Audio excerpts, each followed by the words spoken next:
The wild robot made by Shithead is one of a kind. The Wild Robot.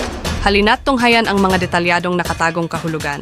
Napaka-inspirational na timpla ng robot, kalikasan, hayop, at ang gusto lang niya ay kapayapaan. Nagsisimula ang kabanata sa isang cargo ship na nahuli sa isang bagyo sa dagat. Ang barko ay may dalang mga crates, at ang malalakas na alon ay itinatapon ang mga ito sa dagat.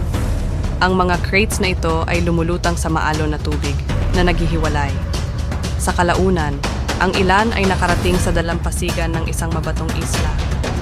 Sa pag-agos ng tubig, 5 crates ang naiwan na nakastranded sa mga bato.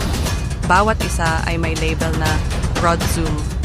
Patuloy na humahampas ang mga alon laban sa kanila, ngunit isang crate lang ang nananatiling buo. Ang iba ay sira, nag-iiwan ng mga piraso na nakakalat. Sa surviving crate, may perpektong nakaupo sa loob, naghihintay.